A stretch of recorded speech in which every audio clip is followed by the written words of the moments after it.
Trapcivil is a family-owned civil engineering business, and today we are speaking to 3 employees about experiences with maternity leave. Sandra, a quantity surveyor, worked for Trapcivil for 3 years and described the maternity leave experience as unsupportive, not understanding and stressful. Simon is a newly promoted manager and Edmund is a colleague. We will hear for the 3 of them, assess their learnings and explore the best way to implement maternity leave.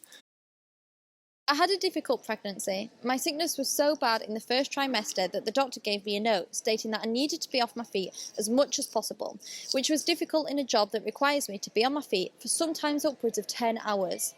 However, Simon, my manager, refused to meet these needs. My only choice was to start maternity leave early, which was really emotionally difficult for me as I love my job. It was so disappointing that there wasn't even an option to negotiate my terms. I was just made to feel like a nuisance. This only got worse when I returned to work. I had to move away from my family to take up this job, meaning that I had no network for me to help with child support. Upon returning, I felt isolated and alienated. I was offered no kind of part return and no reintroductory programme. The conflicts I had with Simon really damaged our relationship. As the head manager, I've been trained to solely consider the profitability of the company and ensure that projects are completed to time. As a newly appointed manager, I was under a lot of pressure from my boss and was not made aware of any other options by the company.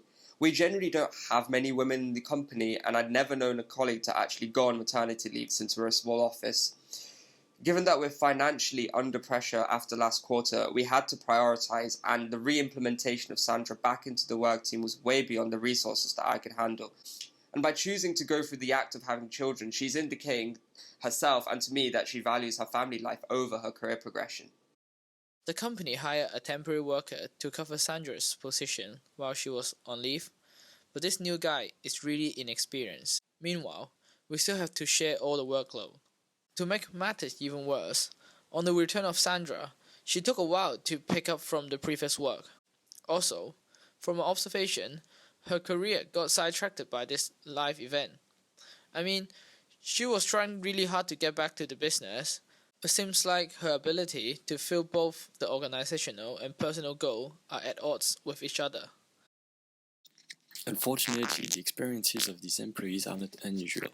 In fact, recent research showed that over 77% of mothers has a negative or possibly discriminatory experience during pregnancy, with over 4/5 of those feeling uncomfortable returning to work. This plays into a wider societal problem.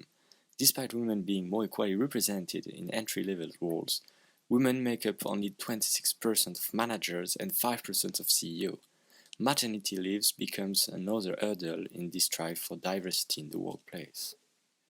Leave begins, the firm should ensure there is a clear policy with guidelines for both the employer and employee to follow, thus reducing any confusion and ensuring that the firm is as transparent as possible.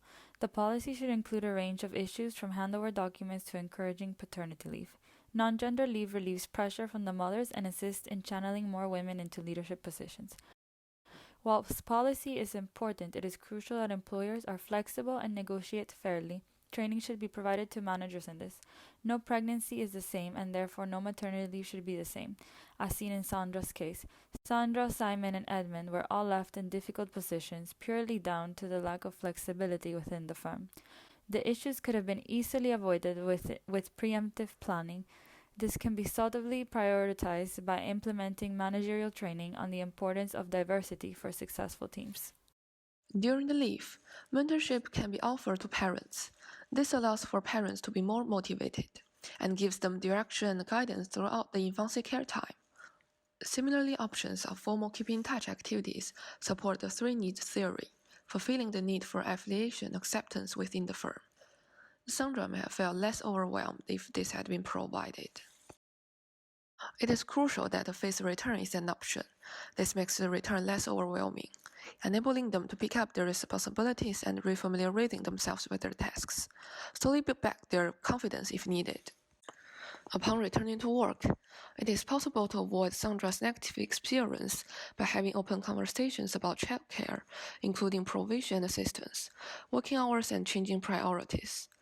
This way, the parents will not feel as though they are letting their team members down by their changing lifestyle.